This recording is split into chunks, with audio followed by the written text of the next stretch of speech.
Saudi अरब को परमाणु हथियार बनाने से रोकेगा अमेरिका, बदले में देगा नाटो जैसी सुरक्षा गारंटी। ईरान के खिलाफ सऊदी अरब को साधने की कोशिश कर रहा है। सऊदी अरब के प्रिंस मोहम्मद बिन सलमान ने रविवार को अमेरिका के national security adviser Jake Sullivan से मुलाकात की। इस दौरान दोनों देशों के बीच सिक्योरिटी और सिविल न्यूक्लियर एग्रीमेंट पर चर्चा हुई।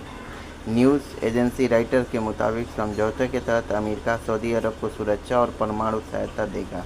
दरअसल पिछले साल इजराइल और सऊदी अरब के बीच डिप्लोमेटिक रिश्ते शुरू करवाने के लिए अमेरिका बैकडोर बातचीत कर रहा था। इस दौरान उसने इजराइल को मान्यता देने के बदले सऊदी को नाटो लेवल की सिक्योरिटी देने की पेशकश की थी। इस साल मई के शुरुआत में एक रिपोर्ट सामने आई है जिसमें कहा गया है कि अमेरिका और सऊदी अरब सिक्योरिटी और परमाणु सहायता वाले एग्रीमेंट साइन करने के बेहद करीब हैं। न्यूक्लियर असिस्टेंट के बदले दूसरे देशों को खुफिया जानकारी न देने की शर्त है। यूएस एटॉमिक एनर्जी एक्ट 1954 के तहत अमेरिका कुछ शर्तों पर दूसरे देशों को परमाणु सहायता दे सकता है। इसके लिए इन देशों को 9 शर्त पूरी करनी होती है। इनमें से परमाणु हथियार बनाने के लिए न्यूक्लियर टेक्नोलॉजी का इस्तेमाल न करने और दूसरे देशों को खुफिया जानकारी साझा नहीं करने की बात कही गई है।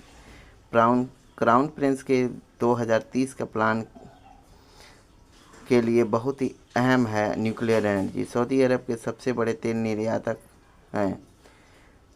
सऊदी अरब क्राउन प्रिंस देश की अर्थव्यवस्था को तेल पर निर्भरता कम करना चाहते हैं और अपने विजन 2030 का एक खाका प्लान बनाए हुए हैं। इस प्लान के तहत सऊदी अरब रीन्यूएबल एनर्जी जनरेटर करते हुए उत्सर्जन का कम करना चाहता है।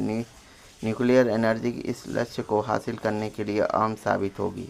इसके अलावा सऊदी अरब कई बार ये कह चुका है कि अगर ईरान ने परमाणु बम बनाए तो खुद भी ऐसा करने से पीछे नहीं हटेगा।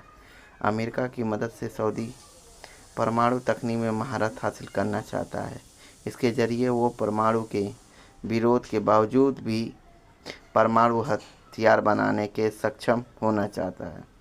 मिडिल ईस्ट में मजबूत करना चाहता है अमेरिका। रॉयटर्स के मुताबिक बाइडेन प्रशासन सऊदी अरब के डील के साथ इजराइल को मान्यता दिलवाना चाहते हैं और सऊदी अरब और इजराइल के बीच डिप्लोमेटिक रिश्ते को बहाल करना चाहते हैं। तो मिडिल ईस्ट के कई दूसरे देश इजराइल को मान्यता दे सकते हैं। इसमें से अमेरिका को वहां ईरान के खिलाफ एक बड़ा गठबंधन बनाने में मदद मिलेगी। दूसरी तरफ चीन के वर्चस्व की लड़ाई के बीच मिडिल ईस्ट पर अमेरिका की पकड़ मजबूत हो जाएगी।